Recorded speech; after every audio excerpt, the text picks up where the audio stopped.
Hi, folks. So, my name is Charles Firecat Burnell. I'm an author and an artist, and I've written I've published two books so far. The first book is Aimless, Memoirs of a Life in Transition. The second book is Shadows of Fire, Memoirs of a Life in Transition. Both are available online at Barnes & Noble and most online booksellers. Hi! Hey! Give me a page number. I'll flip to it and start reading. Any number between 1 and 30.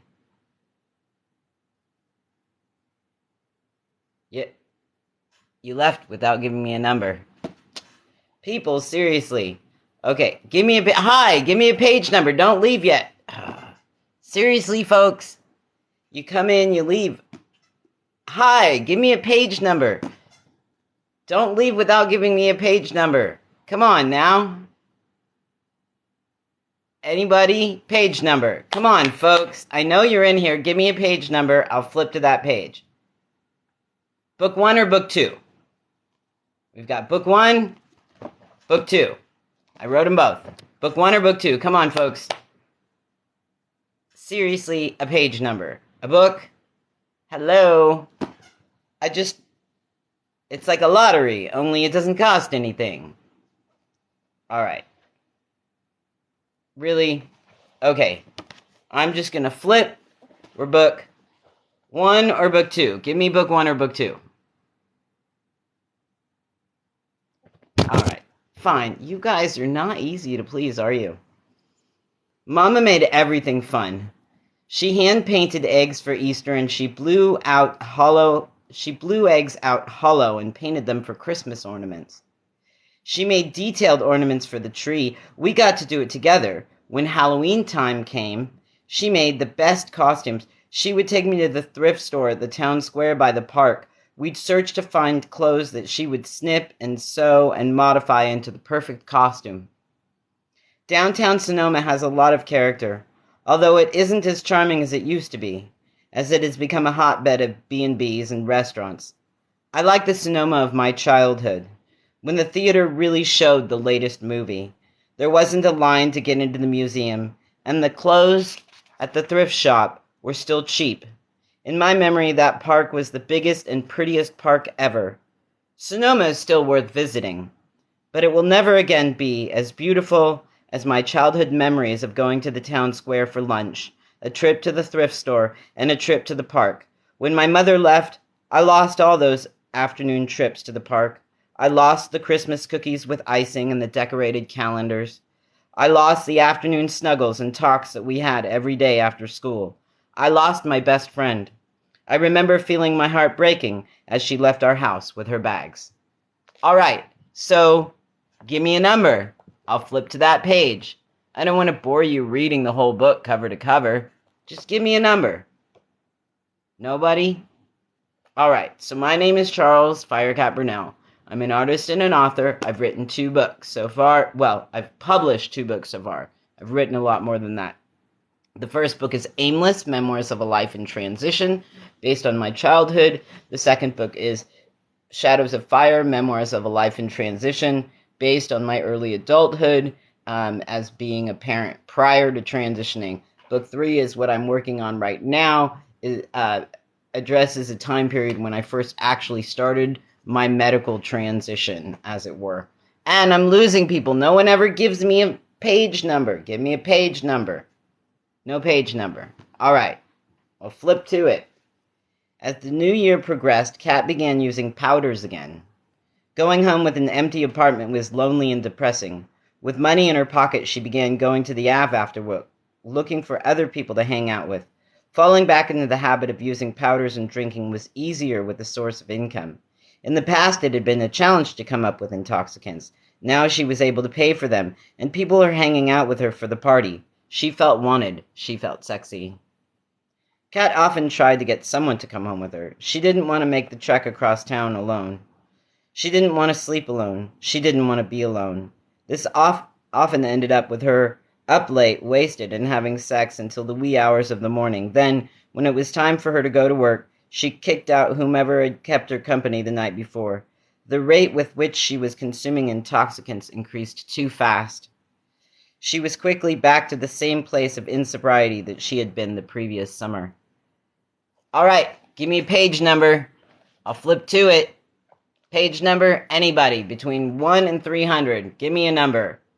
I really appreciate you guys stopping in, and I want to keep reading, but I don't want it to be boring. Give me a page number. Nobody? Nobody. No page numbers? Come on, guys. Fine. Fine.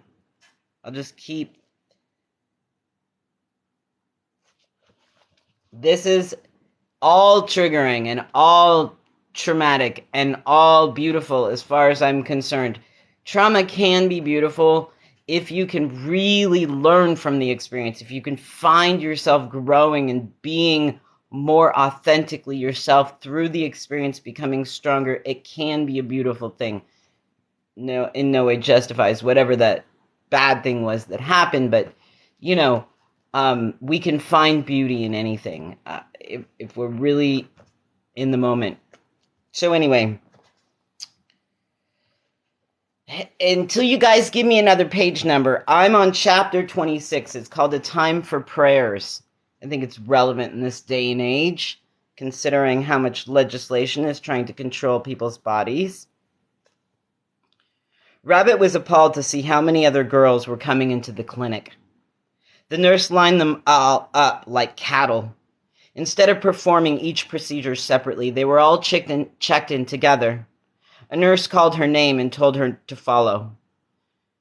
She saw Rabbit hesitate. It's okay, they're not doing it yet.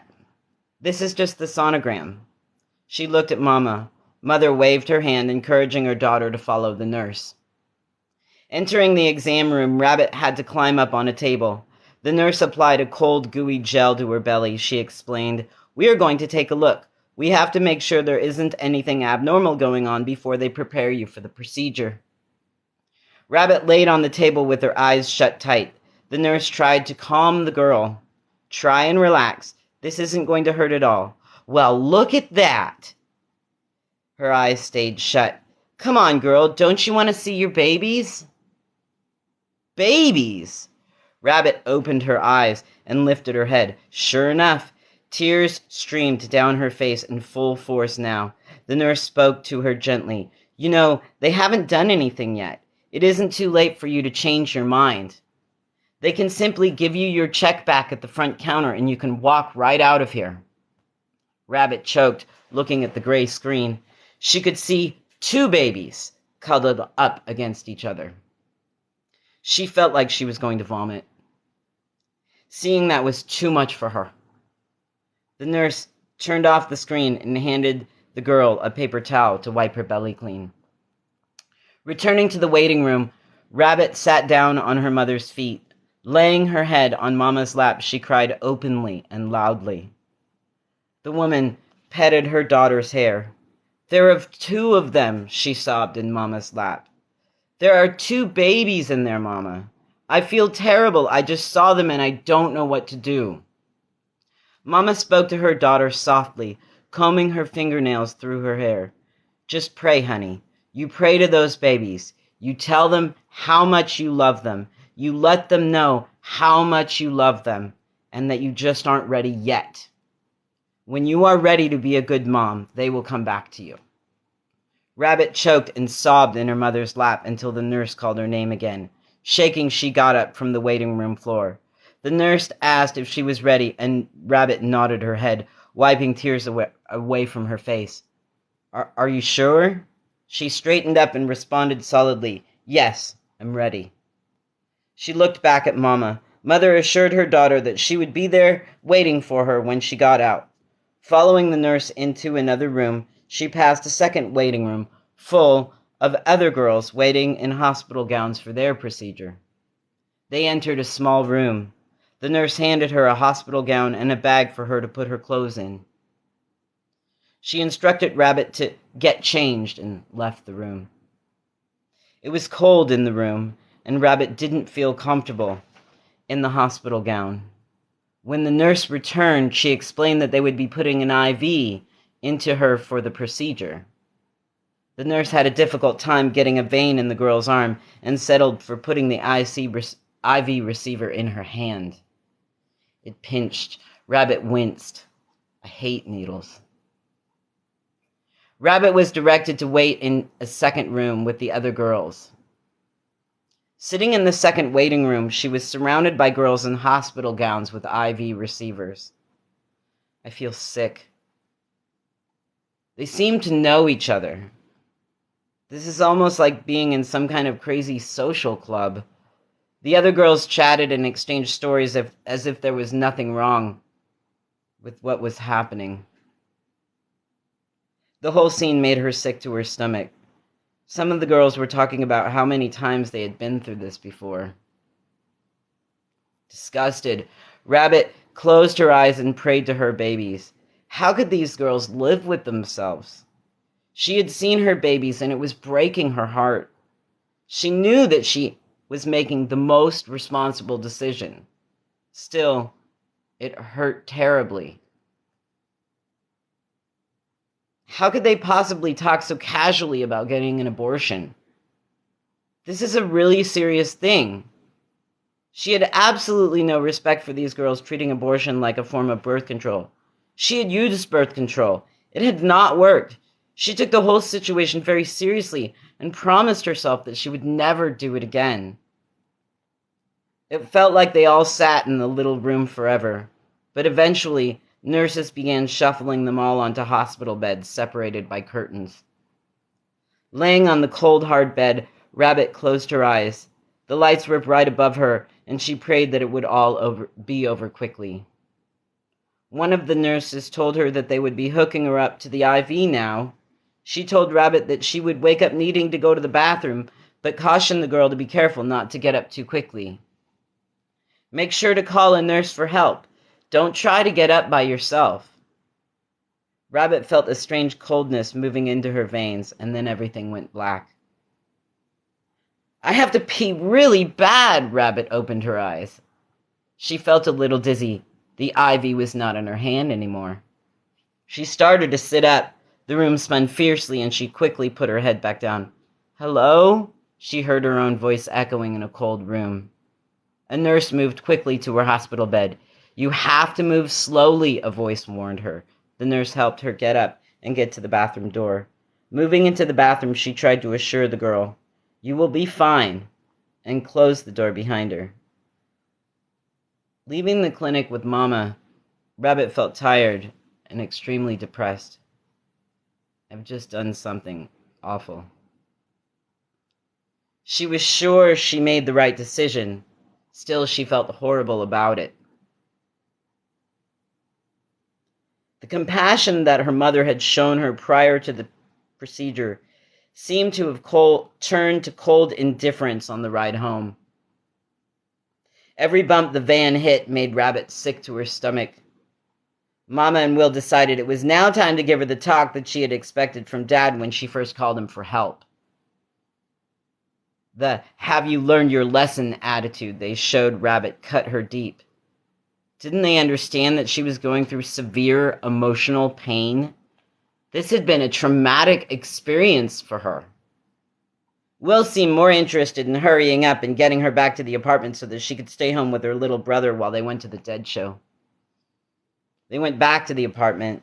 Rabbit spent the evening babysitting. As soon as she was able to get her brother to sleep, she left her body.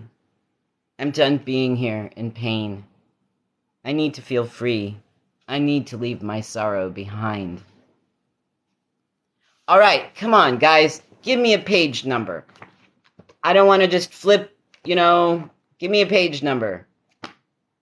I'm on book 1, Aimless, Memoirs of a Life in Transition. This is based on my adolescence as a female-identifying person who was experiencing severe gender dysphoria after undergoing conversion therapy pre-adolescence, and I wrote a book about it. So give me a page number and I'll start reading.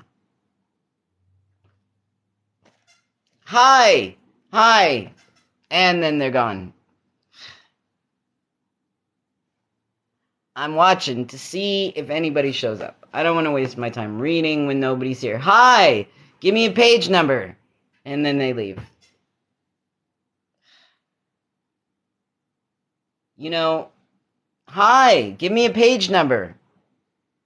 Give me a page number and I'll pick back up. I'm on book 1, Aimless, Memoirs of a Life in Transition. Just, hi, give me a page number. 1 through 300. Anything 1 through 300. 1 through 300, page number? No? All right. 21. Yay. Okay. Kat stayed friends with Carrie despite the fact that their parents had enrolled them in different middle schools. Dad had chosen to put Kat in a new middle school. It was supposed to be better because it was next to the high school and across the street from the community college. It was a longer bus ride and there was always a crowd of dropouts and drug dealers hanging out near campus. Kat saw Carrie sometimes after school, but mostly just on the weekends when she wasn't visiting her mom. The change in social life felt different to her, almost like a loss. In elementary school, the two of them had spent almost every day together. They had included one another in all their plans. Now they were each making friends with other people from their separate schools.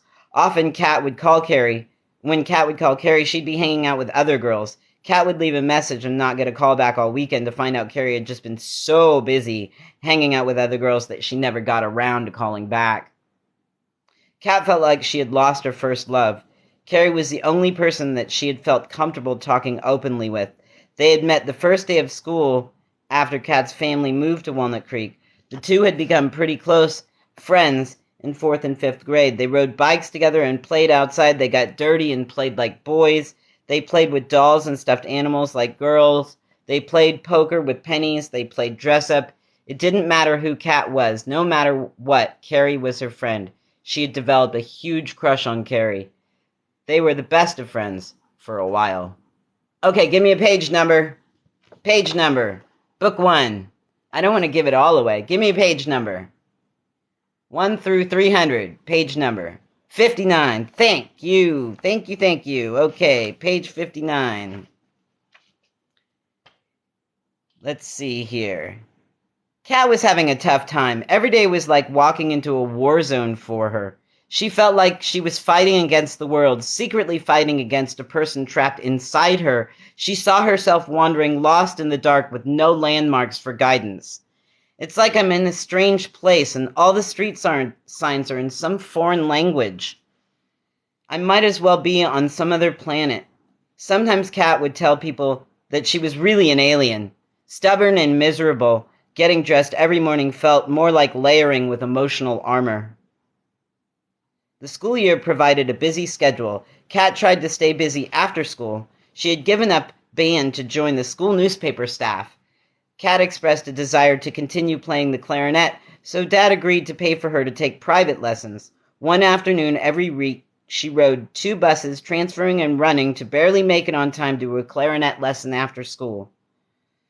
After her lesson, she still had a long transit journey back home. All winter it was dark long before she got home. Arriving home from lessons by dinner time seemed irrelevant.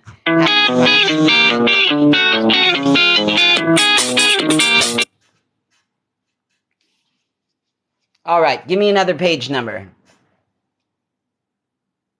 Come on now. Page number. Between 1 and 300. Hello, Tammy. Give me a page number between 1 and 300. And I'll flip to that. No? Or should I go to book 2? Do you guys want me to flip to book 2 for a little while? They're standalone stories, so it's okay. You can read them out of order, and they're both good books. One's not going to make the other one bad for you if you read them out of order, and they're both available online at pretty much any bookseller. Barnes & Noble is the one I recommend because if they sell enough of my books online, they'll start carrying them in the stores. But anyway, give me a page number. Between 1 and 300. Anybody? Come on, folks. Heidi, you give me a page number. No? All right. I'll go to book 2. 300. Page 300. Book 1. Page 300. You got it.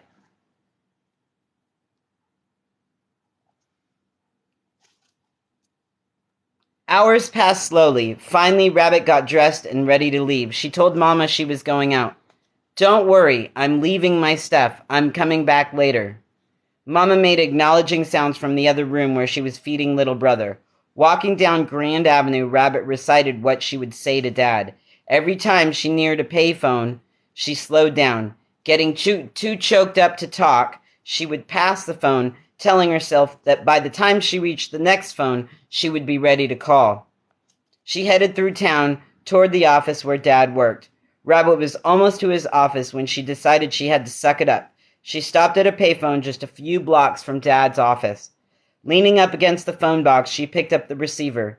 Dropping coins into the metal slot, she waited for the dial tone. Punching in the numbers to his office phone, she held her breath. When he picked up the phone and answered, storm clouds raged in her face. "Dad," he could hear her crying. "I'm in trouble. I need help. I didn't know who else to call." All right, give me another page number. Page number. Page number. I'm reading Aimless, Memoirs of a Life in Transition. It's my first book of fictionalized memoirs. I also have Shadows of Fire, book 2, page 120. Okay, 120.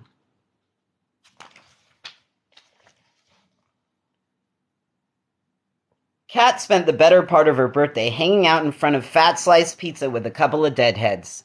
Occasionally, she would announce to passerbys that it was her birthday. By the end of the day, she had convinced her new friends that they should come home with her.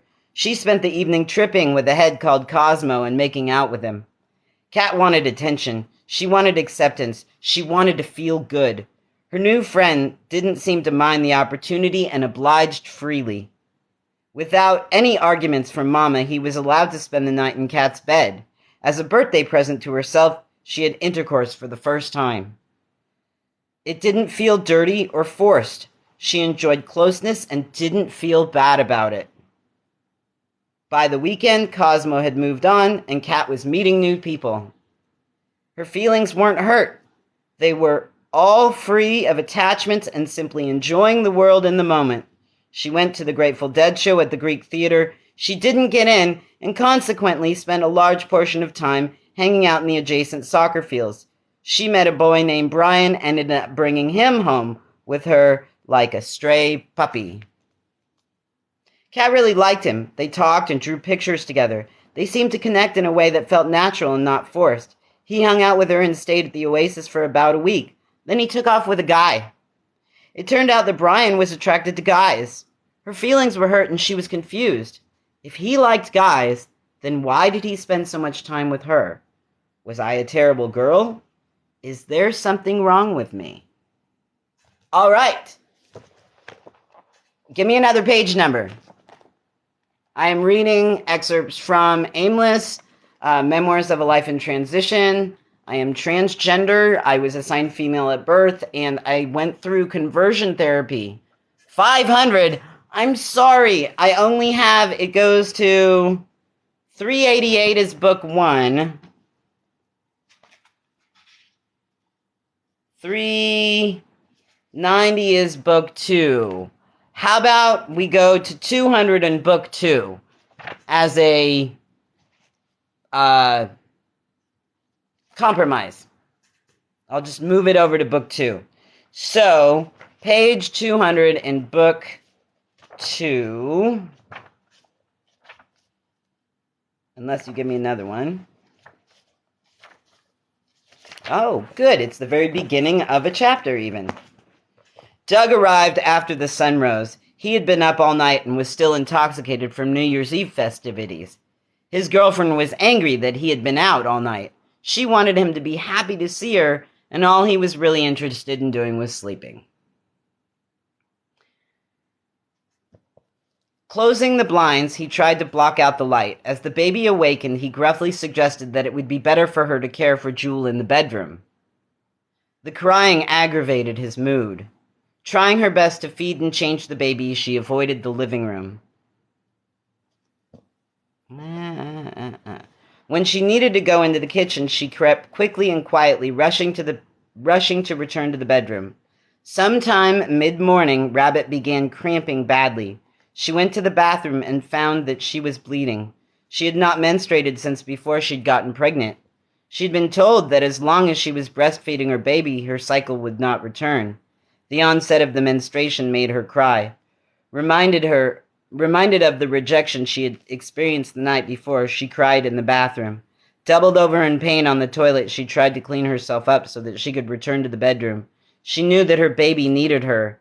Angry that Doug was not helping her, her thoughts reviewed every way that he had let her down recently. All right, give me a different page. I'll go back to book 1, unless you want me to keep going in book 2. So tell me, book 1 or book 2, and then give me a page number, folks. I'm reading excerpts from my fictionalized memoirs. Book 1 is Aimless, Memoirs of a Life in Transition. Book 2 is Shadows of Fire, Memoirs of a Life in Transition. Give me a page, more of book 2. Okay, give me a page number and I'll stick to book 2 for a little while. Give me a number between 1 and 300. Number between 1 and 300. All right. 100. Thank you. That gives me something to do here. I wrote the whole thing. I don't know where to start. All right. The light was dim when Rabbit awoke abruptly. "What time is it?" she said aloud in the darkening room. "Nobody else is here. Who are you talking to?" "Myself, of course. Because I'm crazy. What's new? But seriously, what time is it? Did I sleep all day?" She got up and turned on a light to check the time and confirmed that she was indeed alone in the apartment. Almost 6 o'clock. "I wonder if I will even get to see Doug today. He's always gone." Rabbit went into the kitchen to make a peanut butter sandwich. She noticed the little rubber foot, a baby toy. She recalled the deli girls teasing her the previous week. "I'm not pregnant. I had my period on time." Rabbit's periods were pretty easy. The first day was always rough, but they usually only lasted 3 days. Her period had been on time and had even been unusually light and easy. Her eyes moved back to the little rubber toy. "There's no need to stress myself out over this. I'll just go to the store, buy a pregnancy test, and take it. Then I will see there is nothing to worry about." She spoke out loud, with only herself to hear. The words reassured her, and her logic seemed reasonable. Rabbit grabbed her backpack and rifled through it, disposing of trash and making sure she had her wallet and keys. "It's warm, but there's a breeze. You never know." She stuffed her hoodie into the backpack and glanced around the room to locate her sandals. "Right by the door, where I left them." "I'm good." She threw her backpack half on, one strap secured loosely on her left shoulder as the right strap quietly pressed into her back. She slipped on her sandals and headed out the door. Rabbit headed out of the apartment courtyard and towards the corner. Halfway down the block, she stopped. "Did I lock the door?" She turned around and returned to check the door of her apartment. "Yes, it's locked." "Okay, good." She paused briefly in front of the door to double-check everything in her backpack. Keys? Check. Wallet? Check. Jacket? Check. Walkman? Check. Do I have any good tapes? Eric Clapton? Okay, that will do. Notebook and pens? Check. You never know, maybe I will find an adventure along the way. She double-checked all the zippers on the backpack one more time and then threw the strap over her left shoulder before heading out of the courtyard toward the sidewalk. "All right, give me a page number. I'm on book 2 right now. It's Shadows of Fire, Memoirs of a Life in Transition. This is my second book of fictionalized memoirs. Give me a page number, anything between 1 and 300, and I'll flip to that page." Page number? Come on, folks. I'm going to flip through.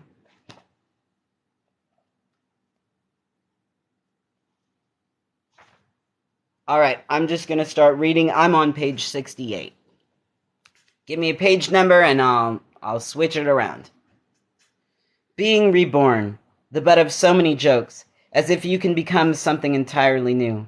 Yesterday is gone, so far into the past that it never happened. Like a virgin, fresh and clean. What does a shower get me? What if I use antibacterial soap? What if there's a new life hiding at the bottom of the pump bottle? Refreshing, clean, pure. For only 99 cents, you too can be reborn. Do I have to die to be reborn? If I don't die first, it means I have 2 lives, dual lives. Like Dual citizenship. I can be good and bad. Why not? That would be more balanced, in theory. I will never be balanced because I died before I was reborn. I've died several times. And there was that angel. A fine layer of hair, like Sinead O'Connor, thin, beautiful, cool, and quiet. From nowhere. No puff of smoke. No fairy dust. I didn't even have time to make a wish. And with the blanket around me. Amazing. Cool blue pools, eyes so deep and pure, a reflection of heaven. I was reborn in her arms. And she was gone. Nobody saw her. She was never there, like magic. Fabric, material, materialized magically from nowhere. Gone, not here. But it's here in my arms. It has to be real. She was here in my arms. She had to be real. So quick and light, without breath or thought, I died before her and was reborn in her arms with only the tall pines as witness. He said I was crazy, making it all up. He should have died. Who saved him? I'll never know. Pure stroke of luck. He must be the bad for my good, my enabler. My justification. Justify. Mystify. It's all a lie. Story. Tell them a story and they'll shut up, buy in, pay up, 99 cents, rebirth, and a bottle. Sanitizer. She was smooth, though. Silky. Not sterile. Not like soap or alcohol. More like a sea breeze. Salt air breathes life into the dusty corpse. Suddenly the beach is flooded. Thick white foam rises, coating. This doesn't feel clean or alive. There's enough salt here to kill anything. Little death becomes a big death. Rebirth transforms into afterlife. Does that mean I don't get another chance? Is this all that's left over? I wanted more. My greedy little soul wanted her to save me again. One more chance to feel her angelic arms around me, to feel her wings lift up my soul. To crush the ice, lift the bag high, thrust it hard, powerfully towards the earth, shatter all the bricks into splinters of rebirth, fill a glass and offer her a drink. It's the least you can do after she saved your life. All right, give me a page number. Come on, folks. That was from Book 2, Shadows of Fire, Memoirs of a Life in Transition. I can switch back to Book 1, or I can continue with Book 2, but you got to give me a page number. So I wrote these books based on my own life thus far. I am working on a third book right now. These are fictionalized, but most of what happened in here really happened. I've just taken creative license on how to convey what happened. Anybody, page number. Okay, let's see here. Page number...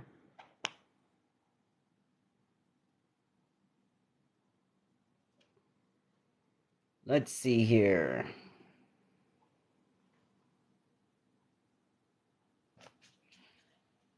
Well, how about... Let's see, what is today? Today's the... No, that doesn't give me anything.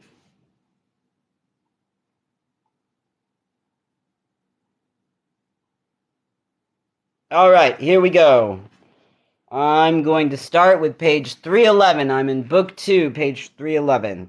Give me a page number and I'll switch back over. Kat saw the blue-striped tie approach her table. She silently accepted the thin white folder, placing it on the table in front of her. A voice broke the quiet mumbling of the room. "Good morning, ladies and gentlemen, and welcome to..." Looking up at the front of the room, Kat focused on the man speaking from the podium. His words echoed in the background, but she wasn't really paying attention. Gray slacks and a sport jacket, and a white mock turtle. Who does he think he is? Don Johnson? He looks like a salesman, not a teacher. She looked down and noticed that other people were going through their folders following the speaker's directions. She fumbled to try and catch up. The morning dragged on as Kat shifted in her seat and half-heartedly tried to pay attention. Her butt was numb and her legs kept tingling and cramping. Her feet twitched and she winced, hoping nobody would notice. And so, with our program, we can guarantee that you will become leaders in your careers. On Thursday, I look forward to seeing your shining faces walking through my door again. Remember to complete your registration paperwork before you return. And we don't want anyone to miss this great opportunity, so if you can't pay in full on Thursday, see Miss Judy to sign up for the payment plan. A mouse of a woman waved from the front corner desk, smiling wide and pointing to her name tag. When Kat returned home that afternoon, she was disappointed. It was a sales pitch. They aren't going to help me. What a bullshit scam. Preying on the desperate. Nothing in this morning's presentation addressed job placement. They didn't actually help anyone get jobs. Why are people expected to pay for a program when they don't have a job? It wasn't an interview at all. It was a great big sales pitch. Nobody ever asked me anything about myself, what I had to offer, or what I wanted to learn. She decided that she would not be returning on Thursday and threw the folder in the garbage. She entered the bedroom where her daughter lay sleeping in the crib. I love you, little Jewel. All right, give me a page number, folks. Page number. Give me a page number. All right, I'm going to switch back to book 1, and I'm just going to go straight to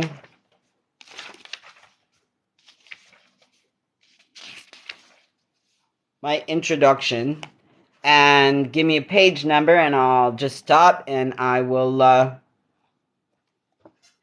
start reading from the page number. So, memoirs. Where do you begin? I think most biographies start at birth or shortly before. I really don't remember that far. Certainly not enough to write about it. This is not an attempt at a biography anyway. What I am sharing with you is a story woven from my memories and reflections of the experiences that I have been blessed to have been conscious for. No matter how uncomfortable a memory may be, recalling these experiences has helped my transition as an artist, as a man, and as a human being. Everything that I recall really happened, or more accurately, I really perceived as happening. Perception and reality walk a fine tightrope with each other. Each one takes turns being the rope and the walker, with an occasional umbrella thrown in for balance from time to time. Rather than changing all the names, I have chosen not to include last names, as some names are very common. I have changed names altogether in some instances. I have left my names true to my life, as my name has had a direct impact on my experiences, and changing it would change the story too much. If you have crossed my path and find yourself in the story, consider it a compliment. Our interaction contributed to my transition. Thank you for being in my life. I should also point out that I'm not sharing all the personal details of my relationship with other people. I don't want to give away a story that is somebody else's to tell. There are so many memories that have had a direct impact on the way I've learned to better understand myself. I found it necessary not to include all the details. The years I spent living with my father provided a solid foundation of structure. He tried to teach his daughter many basic life skills about living as an adult in American society. Economics, the stock market, the voting system, following the laws and the repercussion of not doing so. I learned how to do my own dishes and the importance of wiping down the counter in the kitchen and how to do your own laundry. I even learned how to darn my own socks from my dad. The memories may be blurry, and at times more of a conglomerate mess of feelings. Still, they have proven to be monumentally important to me when defining myself as a man and a father. Growing past the adolescent years and becoming a parent catapulted me forward into a stage of repression and growth, very different than what the previous decade had been for me. As a parent, I have recalled many memories of my childhood and have found amusement in the discovery of how much I learned from my father. Middle school was yet another kind of transition. As is customary in our modern American society, the human species must be thrown together in a virtual cage and forced to interact under the strictest of circumstances. The idea is as follows. Being a vital time of brain growth, it is the prime time to perform ritual data dumps in the computers that are the brains of the captive teens. This is promoted as an effective way to systematically program all the teens. They must be prepared for their roles as adults in a manner that supports the economic and social structure of the American culture, or they won't be able to survive. It is arrogant to believe that instructors can effectively block the confusing sexuality and gender role identity issues that are being aroused by the mix of bad media programming and raised hormone levels in an enclosed classroom.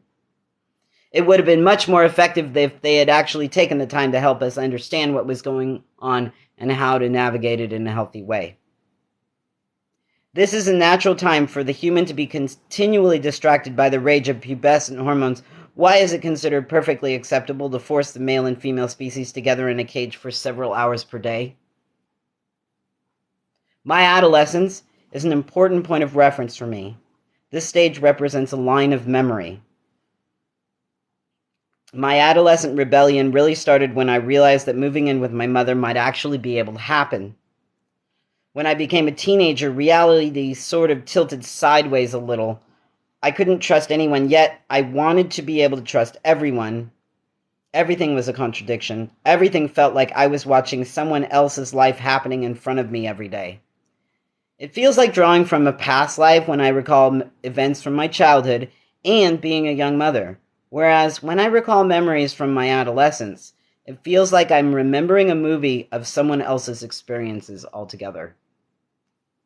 Born in an apparently female body, July 12, 1974, I was given the name Firecat Star Burnell. That really doesn't feel like the beginning. When I began consciously and intentionally transitioning from female to male, really feels more like the beginning. But truly, there is no beginning and there is no end. We have so many starting points within our cycles. Unique pivotal points frame our life experiences. Some of our stories are so drastically different from other parts of our lives that they seem to take on their own identities. The process of transitioning forced me to re-examine my life one memory at a time. As pieces fell together, they slowly began forming the picture that I now look at when I view all that has been my life so far. So that was the author's introduction for Book 1, Aimless, Memoirs of a Life in Transition. This cover, actually, you won't find this cover on very many sites anymore because this was the first publication. The second publication, I actually edited more. And since I published a second edition, I did so with original artwork on the front. And so this first edition is limited, and you may or may not be able to find it anywhere online. If you do, there's not very many copies. I would recommend just going and getting the second edition. You can get it at Barnes & Noble, features original artwork, and actually you can get book 2 there as well, Shadows of Fire, Memoirs of a Life in Transition. Give me a page number, and I'll flip to a page and start reading from book 2. Page number, anyone. And if you like what you hear, please look up the book and order it online. It's only available online right now. It's print to order. And, the more I sell the books, slowly but surely, the more it adds up. And, I've been working so many years on this stuff. It would really mean a lot to me to actually get something out of it. And I feel like you might get something out of it too, especially if you're trying to understand how gender dysphoria affects people in real life. These are fictionalized memoirs. So give me a page number and I'll flip to a page in book 2. They work as standalone books, so you don't have to read them in order. You can read book 1 and then read book 2. You can read book 2 and then read book 1, and it's okay. They are connected, but honestly, the adolescence and the young adulthood was so drastically different that they really are like separate stories, almost like separate characters. They're the same person, obviously. So, give me a number, guys. Between 1 and 300. between 1 and 300. Hey, for Barb, give me a number between 1 and 300.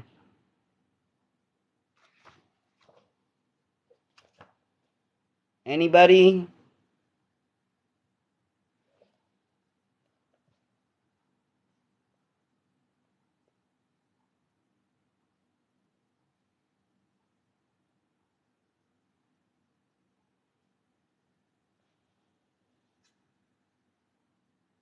All right, come on, folks. Give me a number between 1 and 300. You want me to go to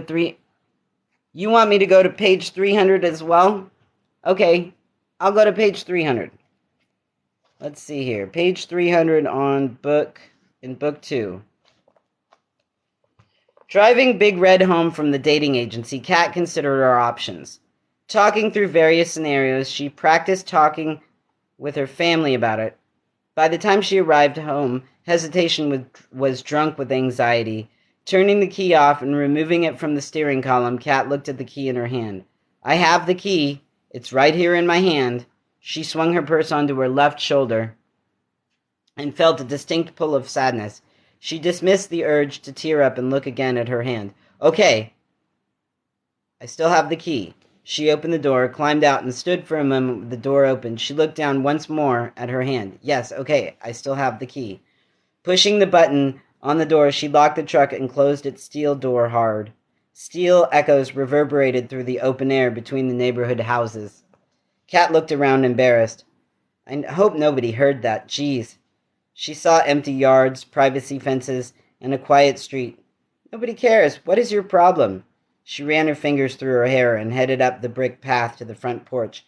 Moving quickly to the door, anxiety crawled up the young woman's arm, tickling the back of her neck. She scratched the back of her neck and felt a twinge. Why is this yard so creepy at night? It always has been.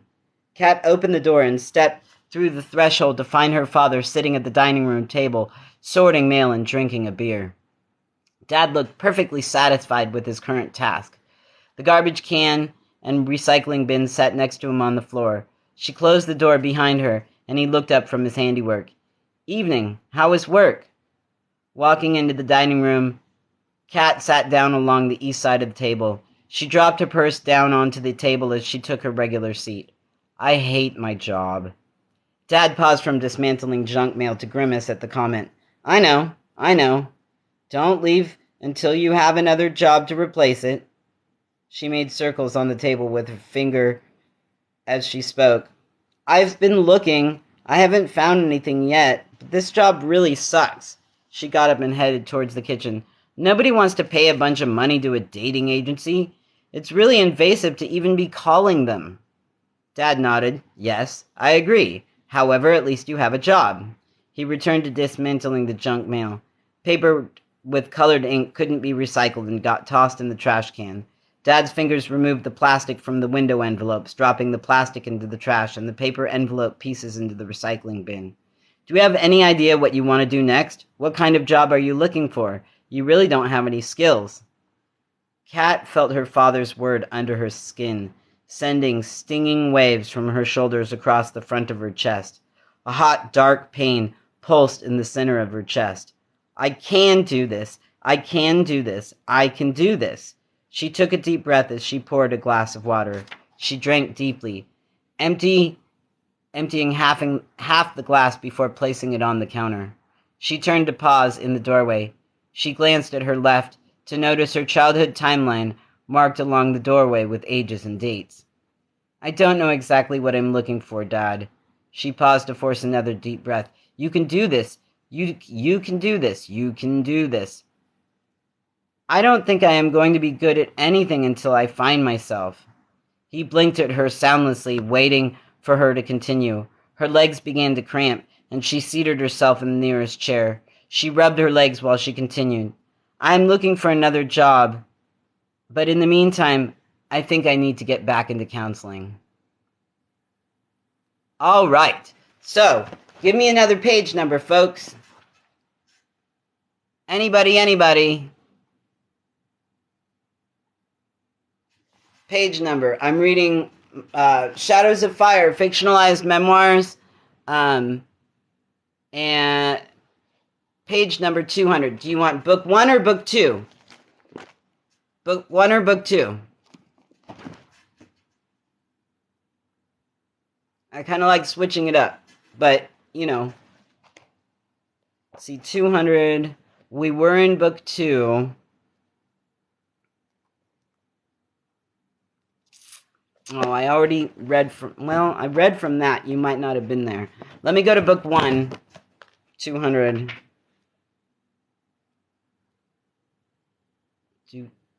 Oh, the book I was just reading from. Okay, 200. We'll go back to that.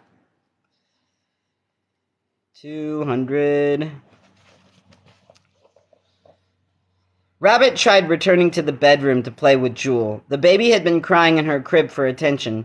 She needed to be changed and fed. She needed interaction and activity. Doug barked about the severity of the noise, and she closed the door to the bedroom. As she picked Jewel up, cramps tore into her gut so fiercely that Rabbit was afraid she would drop her baby. Rabbit laid the baby down on the floor to change her diaper. Jewel was busy being her mischievous self, trying to roll over and crawl away, while Rabbit attempted to clean her up. "Please go easy on me, honey. I'm in so much pain. Please." The baby continued to act her age, not understanding what her mother was asking of her. She wanted to play. Rabbit just laid on the floor crying while Jewel climbed on her, trying to get her mother to play with her. Her face stained with tears, Rabbit could feel blood seeping from inside her, staining her thighs. Placing her daughter back in the crib with toys, she returned to the bathroom, closing the door halfway. Sitting on the toilet, the cramps continued to worsen. Unlike a regular period, the bleeding did not slow down after going to the bathroom. Sharp pains shot through her, and she cried out, "What is happening to me?" Memories of having a miscarriage at 15 shot through her mind as painfully as the cramps shooting through her abdomen. Jewel was getting fussy in the bed. She wanted to get out of her crib. She wanted to eat and play. Rabbit worried that Jewel could hear her crying and tried to hold her tears quietly inside. She tried to get up from the toilet and spilled blood on the floor. Leaning over to clean up her mess, she felt hot lightning pulsing through her back. Unable to hold back the tears, she sat on her hands and knees on the bathroom floor. You want me to keep reading this or give me another page number? I don't want to give it all away. Keep reading this or give me another page number. And yeah, just keep reading. Okay. Still on all fours, Rabbit pushed the bathroom door closed until she heard the click of the latch. With one hand on the sink and the other on the edge of the bathtub, the young woman struggled to stand up. She stripped off her clothes and climbed into the shower. Carefully balanced against the shower wall, she closed the plastic curtain and turned the water on, hoping that the sound of the running water would be louder than her. She allowed herself to cry. With each sharp pain, she cried out, just as she had done in labor. The warm water running down her back provided only a very small amount of relief. This must be a miscarriage. It has to be. No regular period would be this painful. She watched as the blood flowed freely at her feet. Kat could hear her baby crying in the other room. She felt powerless to help her. She could hear Doug yelling at her from the living room to take care of the baby. He had a headache and was trying to sleep. I'm supposed to be taking care of the baby and keeping her quiet. Now he's mad at me for being loud. Now he's mad at her for being loud. In spite of the noise of the shower, Rabbit could still hear Doug yelling at her from the other room to keep it down. His profanity shot through her body like great knives, tearing at her insides as blood ran down the drain. Similar to the back labor, the pain never really went away. Instead, it maintained a hot, crampy ache in her abdomen and back, interrupted every couple of minutes by severe shooting pains. Another knife of lightning shot down her back, and she cried out. Kat looked down to see more than just blood. Pieces of fleshy matter were mixed in the flow. Her heart wrenched. That had been a baby inside me.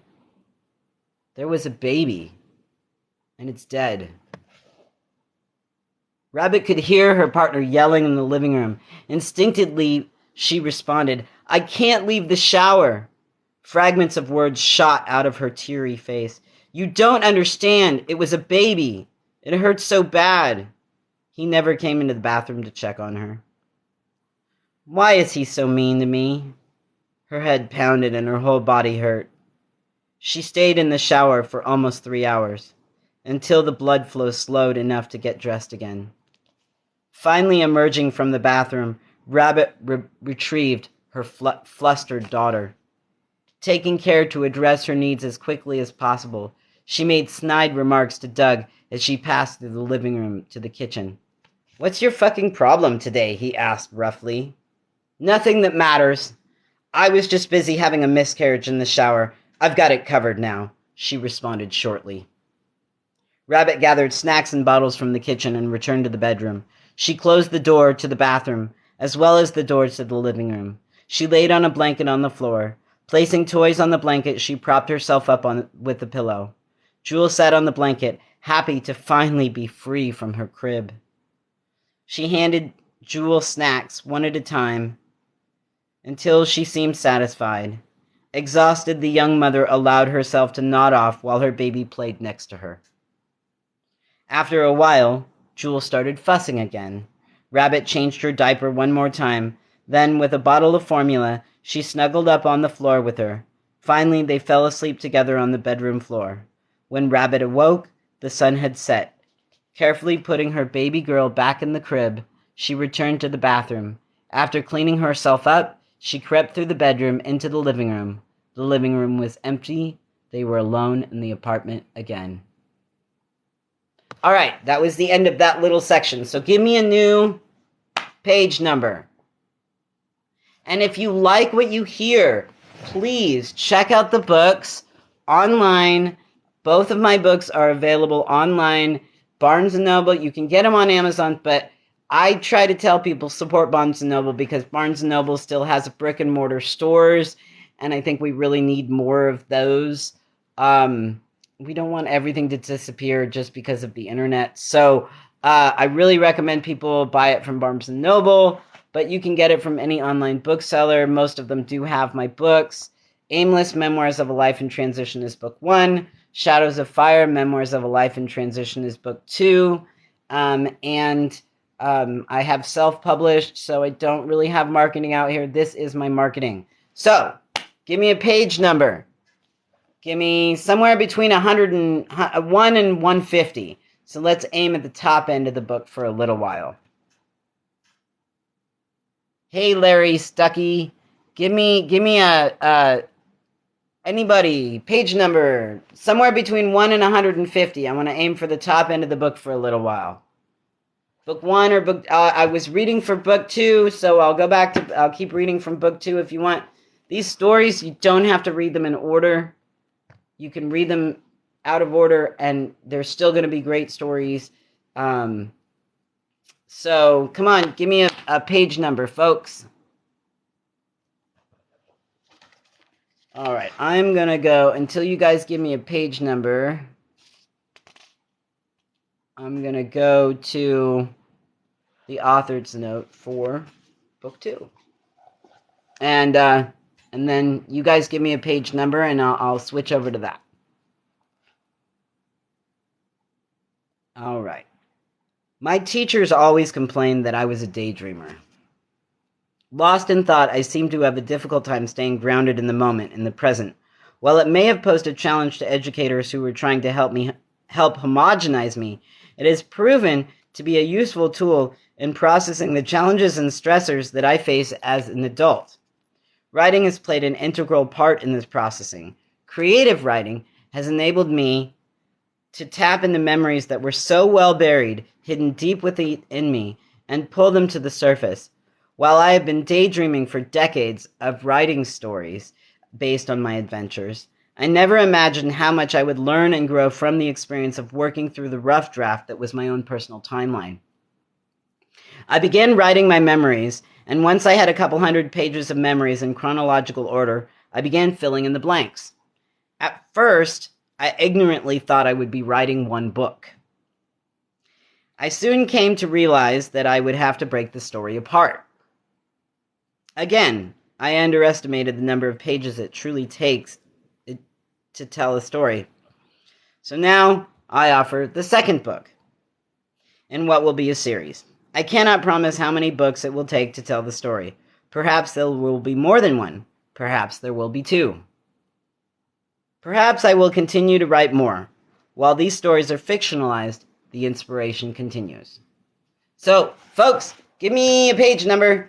Page number. Page number. I just saw on my little thing there that one of those TikTok people was that monitors people was on here to see what I'm doing. So I wonder if they why they're monitoring me. Did I do something wrong? I hope not. I hope nobody reported me for using like bad words or something. So anyway, give me a page number, Ashley. Ashley, what's your favorite number? Give me a page number and I'll start reading from that page. Come on, come on, come on. Page number. What's your favorite number? Come on. Wonderball, give me a page number. Topography. Tyler, give me a page number. Come on, folks. Page number 50. Okay, page number 50. Thank you very much. I'm reading from book 2 right now. They are standalone books, so you can read them out of order. It is okay. Page 50. Driving and talking, they discussed some finer details of their plan. They would make a pit stop in Sacramento along the way. This would give them a chance to rest. Also, Doug was concerned about his younger sister who is pregnant. He wanted to be able to stop in and check on her. Concerned about questions that might come up, they discussed how he would present her. They decided they didn't really want his family to know who she was or what they were up to. They can think I'm just some hippie chick. They'll never know the difference, and it won't matter in the long run anyway. Doug didn't seem to focus on anything long-term, but rather stayed primarily in the moment. He talked about his family only after Kat prodded him. Naming off his siblings, he shared stories of his childhood sparingly. He didn't talk about his parents much. He warned Kat not to be too concerned about his family. They would make a quick, obligatory visit to his little sisters, then they would go visit his mother for a longer rest. Kat carried a lot of painful emotions as a result of her last conversation with her own mother. My mother hates me. I'm not sure I even want to help them now. My mother hates me. And I certainly have no desire to help Will, but my little brother is stuck in Lawton with them, and I did take Jim's truck. Kat wasn't sure she was still motivated to follow through with the original plan of setting up a house in Oregon. Still, she knew that she loved Oregon. She had all the things and all the intent. It seemed logical to at least follow through with the plan for now. Not wanting to allude his family to her true identity, Doug agreed he would introduce her as Rabbit. She had been fond of this nickname when she was traveling. She had defaulted back to Kat when she was in Lawton because that's what her mother called her. Doug's family wouldn't question him showing up with a crazy hippie girl named Rabbit. Unknown to the travelers, rumor of their escape from Lawton preceded them. When the two arrived in Sacramento, his mother already knew who Rabbit really was and had been warned of their arrival. All right, page number. Come on, folks, give me a page number. Page number. So I'm reading from Book 2, Shadows of Fire, Memoirs of a Life in Transition. And I really appreciate you guys hanging out and listening. If you like what you hear, please check them out online. You can order these books online.